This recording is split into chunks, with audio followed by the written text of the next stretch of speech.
Chapter 8 studying the past का ये second part है। इससे पहले हमने इसका फर्स्ट पार्ट कर लिया है। सभी पार्ट्स आपको वीडियो की डिस्क्रिप्शन में और प्लेलिस्ट में मिल जाएंगे। सभी चैप्टर्स की प्लेलिस्ट बना रखी है, तो आप एक बार वीडियो की डिस्क्रिप्शन और प्लेलिस्ट को ज़रूर चेक कर लेना। अब हम इन दोनों के बारे में डिटेल से पढ़ते हैं। आर्कोलॉजिकल सोर्स मटेरियल क्या होता है? Some material of the past are buried deep under the earth. जो भी मटेरियल हैं, जो भी बीते समय के मटेरियल हैं, वो धरती के अंदर क्या दब जाते हैं। They are either discovered by chance और archaeologist dig certain places and find ancient inscription, coin, ports and buildings.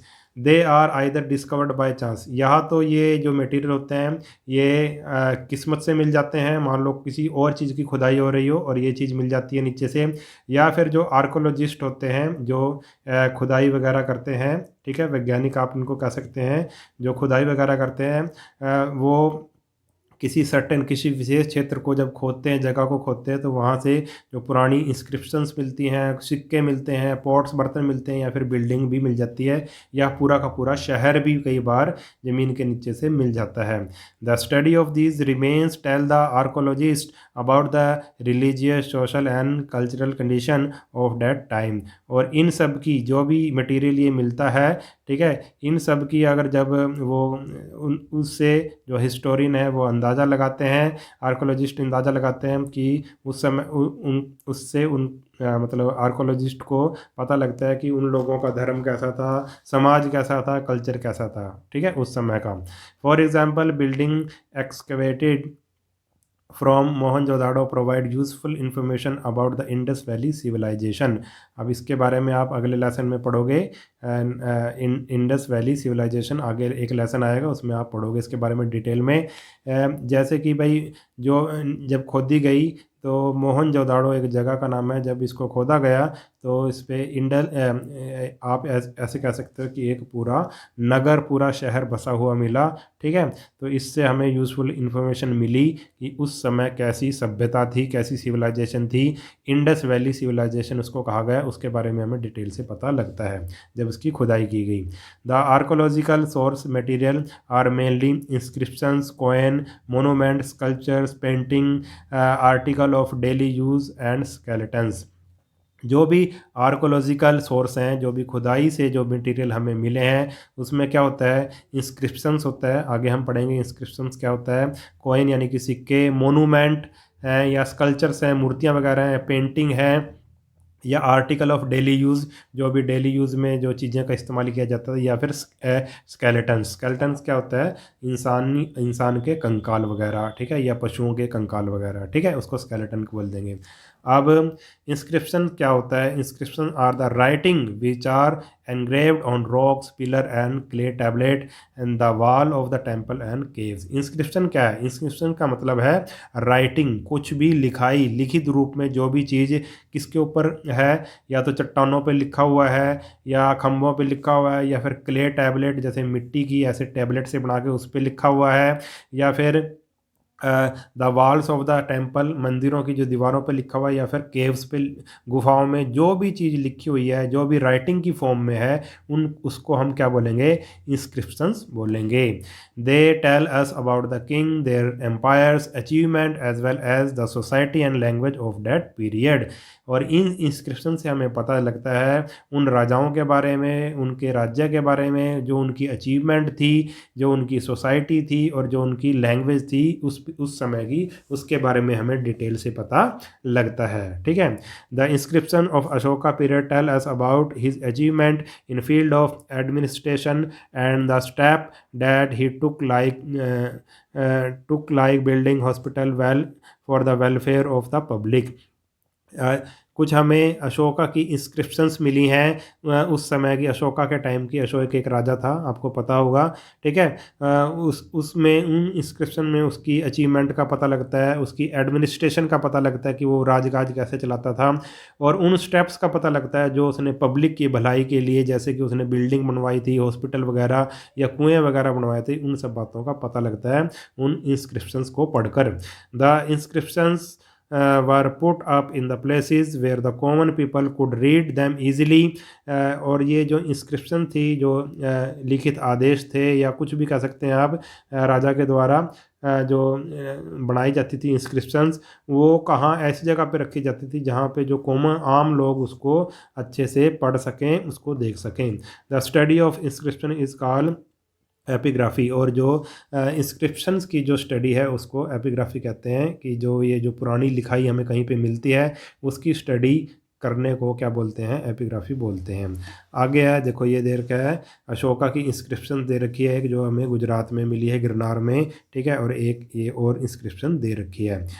आगे है, in earlier time coin were made of different material like lead, copper, bronze, iron, silver, gold and even leather. और जो पुराने समय में जो coin थे, पहले के समय में जो सिक्के थे वो अलग अलग मटेरियल के बनाए जाते थे, जैसे कि लेड के, कॉपर के, ब्रॉन्ज के, आयरन, सिल्वर, गोल्ड, या फिर लेदर के भी बनाए जाते थे, चमड़े के भी बनाए जाते थे। They give us useful information about the art, religion, ruler, the use of different metals and the level of development of technology. और ये चीज़, ये जो सिक्के जो हमें मिलते हैं इसके बारे में, इससे हमें अलग अलग तरह की यूज़फुल इंफॉर्मेशन मिलती है। वहाँ उस समय आर्ट कैसी थी, धर्म कैसा था, रूलर्स यानी कि किस राजा के ये सिक्के थे, किसने चलवाए थे, यूज़ ऑफ डिफरेंट मेटल, किस किस मेटल का आदमी यूज़ करता था उस समय में, and the level of development of technology. और उस समय जो टेक्नोलॉजी है उसकी डेवलपमेंट का लेवल क्या था। ठीक है, इन सिक्कों से हमें कई बातों का पता लगता है, कई इन्फॉर्मेशन हमें पता लगती हैं। The given picture of one such coin is king Samudragupta. अब एक राजा हुआ था समुद्रगुप्त, उसके समय का एक सिक्का की पिक्चर दे रखी है। The study of coin is called numismatics. और जो सिक्कों की स्टडी जो हम करते हैं उसको हम नुमिस्मेटिक कहते हैं। सिक्कों के बारे में पता लगाते हैं, उसमें उस सिक्कों को देखकर जो स्टडी करते हैं हम, ठीक है, उसको हम नुमिस्मेटिक्स बोलते हैं। ये समुद्रगुप्त के टाइम का एक सिक्का दिया हुआ है, कॉइन दिया हुआ है। अब डू यू नो में क्या है, coin of Indian ruler have been found in many countries. जो कॉइन हैं, जो सिक्के हैं इंडियन रूलर के, इंडियन के जो राजाओं के जो सिक्के हैं वो अलग अलग कंट्रीज़ में पाए गए हैं। This indicate that India had trade relation with the foreign countries. इससे पता लगता है कि जो इंडिया व्यापार करता था किससे, विदेशी देशों के साथ भी व्यापार किया जाता था, विदेशों से भी इंडिया का व्यापार चलता था, क्योंकि विदेशों में इंडियन सिक्के मिले हैं। अब मोनूमेंट क्या होता है, monument are the remains of temples, stupas, places and fort. Monument क्या है, कोई भी बिल्डिंग है, बिल्डिंग का जो भी रिमेन्स होएगा, जो भी हिस्सा होएगा, बचा हुआ हिस्सा या पूरा का पूरा मिल जाए, उसको हम क्या, चाहे वो टेम्पल का हो, स्तूप का हो, स्तूप भी ऐसा ही होता है जैसे टेम्पल होता है, आप ये बौद्धों का होता है, ठीक है। और पैलेसीज यानी कि जो भी महल है या फिर फोर्ट्स या जो भी किले वगैरह हैं, इन सब का जो भी चीज़ें मिली, बिल्डिंग मटेरियल में मिलती हैं, उसको हम क्या बोल देंगे भाई, मोनूमेंट बोल देंगे। These ancient building help the historian to collect information about the social and economic life, the religious believes, dress, art form and architecture of that time. और जो भी ये पुरानी जो बिल्डिंगें मिली हैं, हमें इमारतें मिली हैं, इससे जो हिस्टोरियन को क्या हेल्प मिलती है, collect the information about the social and economic life. उस समय समाज कैसा था, उनकी इकोनॉमिक लाइफ कैसी थी, और रिलीजियस बिलीफ क्या थे, उनका धर्म क्या था, किसको मानते थे वो, ड्रेस क्या थी उनकी, कैसे कपड़े पहनते थे, आर्ट फॉर्म कैसी वो उनकी आर्ट थी, और आर्किटेक्चर बिल्डिंग बनाने की कला कैसी थी। इन सब बातों का पता लगता है मोनूमेंट से। उसके बाद आ गया skeletons. Skeletons are also a very useful source of information. Skeleton से भी हमें बड़ी यूज़फुल इंफॉर्मेशन पता लगती है। स्केलेटन का मतलब कंकाल, ठीक है। आदमी जब मर जाता है तो उसका जो ढांचा होता है हड्डियों का, उसको स्केलेटन बोलते हैं।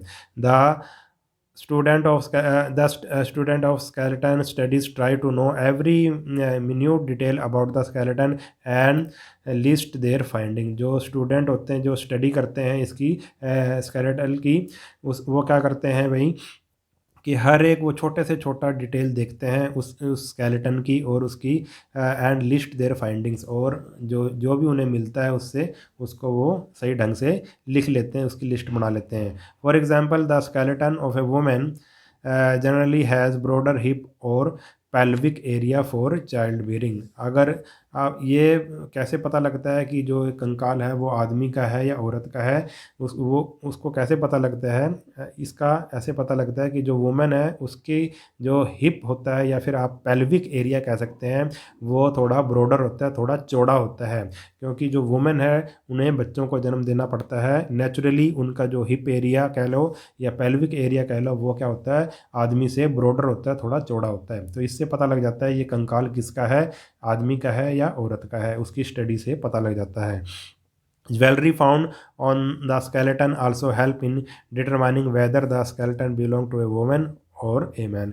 और कई बार जो स्केलेटन होता है उसके साथ ज्वेलरी भी मिल जाती है, कुछ आभूषण वगैरह भी मिल जाते हैं। इससे भी थोड़ा अंदाज़ा लग जाता है कि भाई ये स्केलेटन वुमन का है या फिर मैन का है।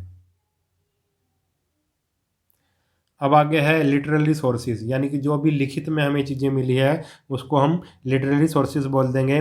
All written record of the past are known as literary sources of manuscript. जितना भी रिकॉर्ड हमें रिटर्न में मिला है उसको हम क्या बोल देंगे, लिटरेरी सोर्सेज बोल देंगे या मैन्युस्क्रिप्ट बोल देंगे।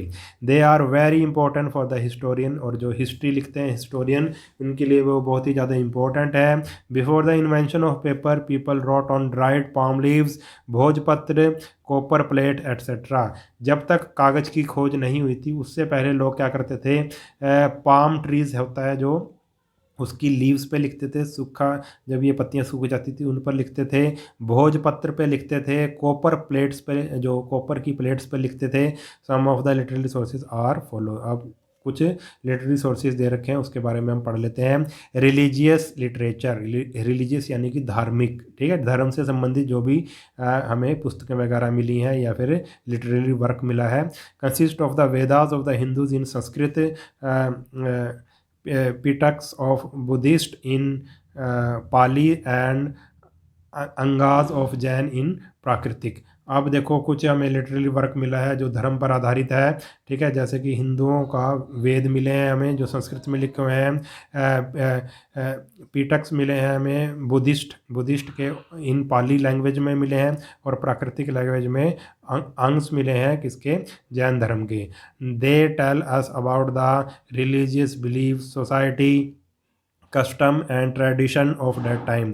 और ये सब हमें बताते हैं कि उस समय कैसा धर्म था, मतलब लोग किस चीज़ में, किस धर्म में विश्वास रखते थे, सोसाइटी का समाज कैसा था, क्या रीति रिवाज थे, क्या ट्रेडिशन थे उस समय के। The Puranas and the epics like Ramayana and Mahabharata also provide useful information of that period. और जो कुछ पुराण भी हैं हमारे और कुछ एपिक्स हैं जैसे कि रामायण और महाभारत से भी हमें उस समय के जो समय था उसके बारे में महत्वपूर्ण इन्फॉर्मेशन मिलती है। उसके बाद आ गया भाई, ये तो रिलीजियस लिटरेचर था। उसके बाद आ गया नॉन रिलीजियस लिटरेचर। इसमें consist of prose, plays, poetry, grammar as well as the writing of Kautilya, Kalidas etcetera. इसमें क्या मिलेगा हमें, इसमें रिलीजियस नहीं होएगा, इसमें कैसा वर्क होएगा, कविताएं होंगी, ठीक है, कुछ लेखन होगा, नाटक होंगे, ठीक है, ग्रामर व्याकरण का कुछ राइटिंग्स होंगी। जैसे कि कौटिल्य है उसने अर्थशास्त्र लिखा था, और जो कालिदास है अभिज्ञान शाकुंतलम, ये एक नाटक का नाम है, उन्होंने नाटक लिखा था संस्कृत भाषा में। उसके बाद the secular literature throws light on the life of the people of that period. जो सेकुलर लिटरेचर है उसमें क्या होता है भाई, उस समय के जो उस समय के जो लोगों की जो लाइफ थी उसके बारे में वो एक तरह से प्रकाश डालता है, उसके बारे में बताता है। The account of events by foreign pilgrims and travelers like Fahayan and ambassador like Megasthenes who visited India in earlier time also are also important sources of information about ancient Indian history and culture. अब the account of event of foreign pilgrims, पुराने समय में क्या होता था भाई, कुछ विदेशों से यात्री भारत घूमने के लिए आते थे, या ठीक है, पिलग्रिम्स कह लो, तीर्थ यात्री कह लो, या फिर ट्रैवल्स वैसे ही ट्रैवल करने आते थे भारत के बारे में जानने के लिए। जैसे कि चाइना से फाहयान आया था, और एम्बेसडर राजदूत था ग्रीक देश से आया था जो उसका नाम था मेगस्थनीज, वो भी भारत में रहा था, उसने भारत की यात्रा की थी। ठीक है।